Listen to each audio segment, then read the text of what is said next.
踏青必备20种野花鉴定指南。第一，继木。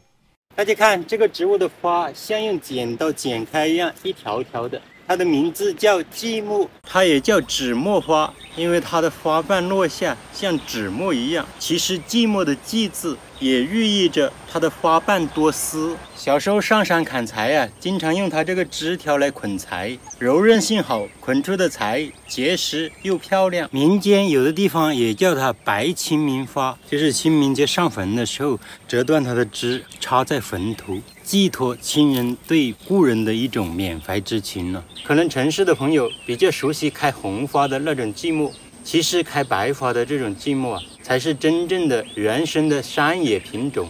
它们开放在大山里面，甚至有的一辈子都没有被人看见过，就像山里人朴实中透着一种寂静的气质。如果不是网络啊被我们拍到，说不定这一株花它真的没有被人看到过。第二，诸葛菜。大家看，这个是诸葛菜，它是十字花科诸葛菜属的植物。它的花有点像萝卜花样的一种淡紫色，叶子有很多锯齿。为什么叫诸葛菜呢？传说当年诸葛亮带着众将士啊，粮草匮乏，没有东西吃，发现一大片这个植物，采来充饥，渡过了难关。因为是诸葛亮发现的，所以一代一代流传下来，人们就叫它诸葛菜，有的地方也叫它2月兰。第三，杜鹃花。发现很多美丽的杜鹃花，它和报春、龙胆被誉为3大野生名花。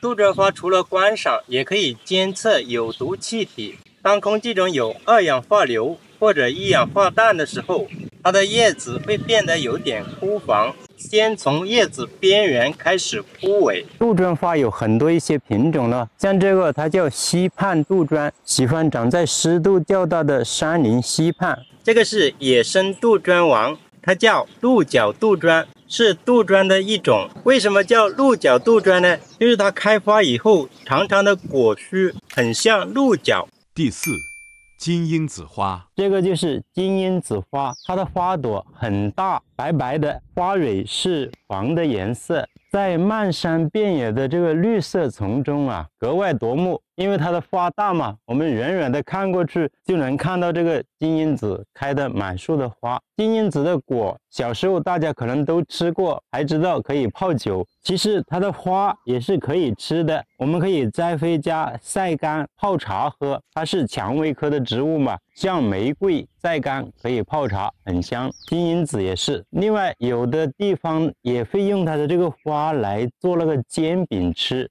第五，头花鸟。大家看，这个是头花鸟，它是鸟科鸟属的植物，它的花是头状花序，它的叶子很像其他的鸟科植物，它的味道是酸的，有的地方也叫它红酸杆。这个植物是很有名的铜矿指示植物，但是并不是长了头花鸟的地方就有铜矿。我们怎么看呢？就是如果一个地方的植被只有这个头花鸟长得比较茂盛，其他的植物没有生长，那么很有可能底下有铜矿，因为头花鸟对富铜土壤有一种耐受性，所以它也叫铜矿草。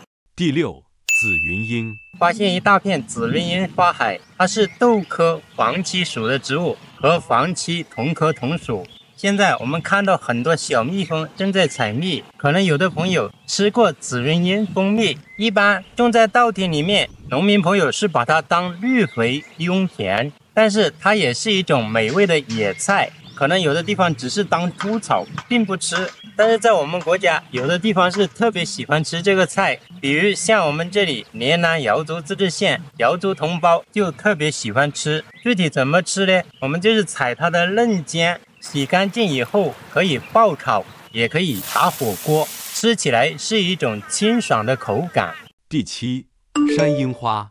我们身后这个花叫做山樱花或者野樱花，它的花朵像一个一个小小的灯盏一样，特别漂亮。有的觉得它的花像一口钟，所以它也叫钟花樱桃。它的果成熟是小小的红红的，不过不可以吃。第八，金银花。又到了金银花开放的时节，它一地两花，成双成对，颜色一金一银。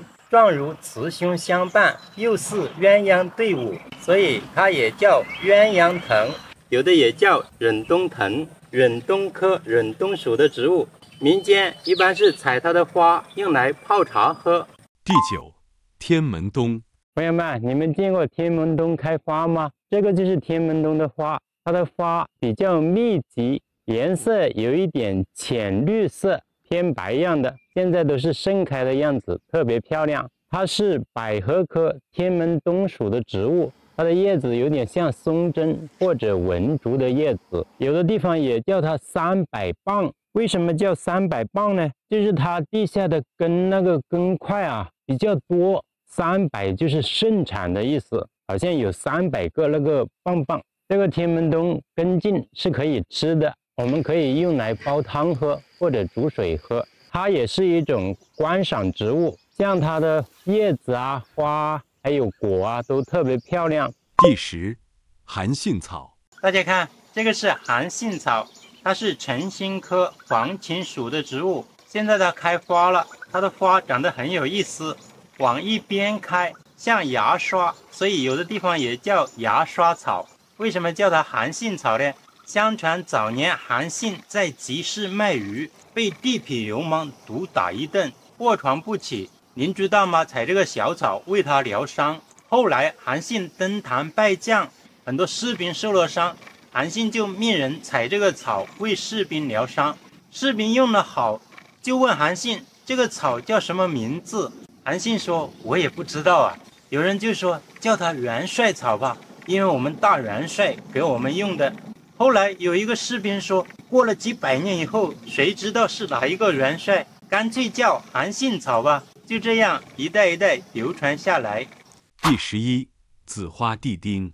这个就是紫花地丁，它是堇菜科堇菜属的植物，像它的叶子啊，长得有点像古代的那个犁头，所以古人也把它叫犁头草。这个草的话，嫩的时候是可以做野菜吃的，我们就是采回来以后，在开水里焯一下，然后在凉水里浸泡一会儿，就可以用来做菜或者煮粥了。为什么叫紫花地丁呢？因为它开的花就是这样的紫色的，然后它像一个钉一样的钉在地上，所以叫紫花地丁。这个草的话分布是比较广泛，可能很多地方都有这个。有一次我看到一句日本的牌句，山路会攀登，竟有可爱紫地丁，说明日本也有分布。第12，喷雪花。这个植物开着满树的白花，很漂亮。如果让您给它取名，您会取什么名字呢？我们古人给它取名叫喷雪花，像喷雪一样，是不是很形象？它是蔷薇科绣线菊属的植物，学名就叫绣线菊。绣线菊属的植物有一个显著的特征，就是我们仔细看它的花蕊呀，很多细线像绣上去一样美观。古人又觉得它像小小的菊花，所以叫绣线菊。它也有不同的一些品种，有的是开那个粉红色花朵的，像我们这一棵，它准确的来讲是莲叶绣线菊，它这个叶子是菱形，它是一种优良的园艺观景植物。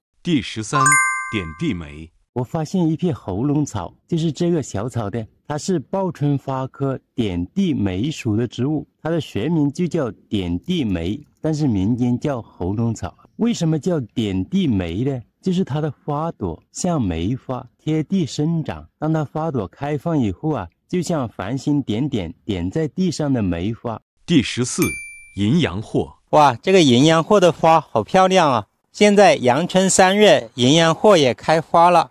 提起淫羊藿，在我们国家可能很少人去观赏它，而是把它当做一种传奇的东西。其实在日本，它就是一种观赏植物，它的花也是特别漂亮。不同品种的淫羊藿花的美丽也有所区别。第15，小蜡。大家看这个植物，它开着满树的小白花，芳香四溢，吸引着很多小昆虫来采蜜。它叫小蜡，为什么叫小蜡呢？据植物名师图考，茎叶花具似女贞而小，而女贞别名蜡树，所以叫它小蜡。从生态学的角度来说，小蜡和女贞都是白蜡虫的寄主植物。我们知道世界上有2种昆虫会吐蜡，一种是蜜蜂，吐的是黄蜡，还有就是白蜡虫，它在寄主植物上会吐白白的蜡，是古代做蜡烛的原料。说到这里，相信很多朋友都明白了，为什么小蜡的蜡和蜡烛的蜡都是虫字旁。那么白蜡虫和蜜蜂吐的蜡，我们是怎么获得的呢？都是通过剥取的蜡渣、烤化滤镜凝结成蜡块而获得。第16，云石。朋友们，我身边这个开花的植物有一个美丽的名字，叫原石。原石这个花虽然漂亮，但是它的枝干上有很多倒刺，所以有的地方也叫做老虎倒刺。而在原石的枝干里面住着一种虫子，叫做斗米虫，有的地方也叫千年鸟不食。为什么叫千年鸟不食呢？因为这个枝干上面都是倒刺，啄木鸟都停留不在上面，更谈不上啄里面的虫子来吃了。所以人们给这种虫子取名叫鸟不食虫。它的种子可以做肥皂，人们也叫它水肥皂。第17，豆梨。朋友们，我身后这一棵树是不是特别漂亮？现在它开着满树的白花，这个在这边叫野梨，它结的那个果像梨，但是很小了，有点像豆子一样那么小，所以也叫豆梨。像它春天开花，掩映在绿叶间，特别漂亮。另外，它的果很小，我们生吃的话是很涩的，其实它的果肉是比较甜的，只是那个皮比较涩，但是太小了，没办法剥皮。我们可以摘回家用来煮着吃了，可能不放糖都觉得比较甜了。第18，泡桐。我身后有一棵泡桐树，它现在开着满树的紫色花朵，它的花可以吃，用开水焯一下，晾晒至半干，再用盐腌制，像面条的时候放一点，非常美味。它的花和叶可以喂猪，古代的博物志就有记载，桐花叶似猪，极肥大且易养。第19，白马银花。大家看，这个叫白马银花，它的花朵是白色的，有别于红马银花。它是杜鹃科杜鹃属的植物，也是杜鹃的一种。它的花瓣白色，有少量紫红色的斑点。开花的时节，花朵绽放满树，有一种活泼欢快的感觉。颜色看上去也有一种素雅，是一种优良的观赏杜鹃。第20，苦楝花。大家看，这个是苦楝树，它是24番花信封的压竹花。花信封是古代的节气用语，意思是应着花期而来的风。古人根据节气，从小寒到谷雨共120天，把它分成8气，每气15天，每气又分为3候，每候5天。共8气24候，古人挑选24种花期最准确的花，对应这24候，每候应一种花，分别是小寒1候梅花，2候山茶，3候水仙；大寒1候瑞香，2候兰花，3候山矾；立春1候迎春，2候樱桃，3候望春；雨水1候菜花，2候杏花，3候李花；惊蛰1候桃花，2候地堂，3候蔷薇；春分1候海棠，2候梨花，3候木兰；清明1候桐花，2候麦花，3候柳花；谷雨1候牡丹，2候荼蘼，3候楝花。楝花就是我们这个苦楝花。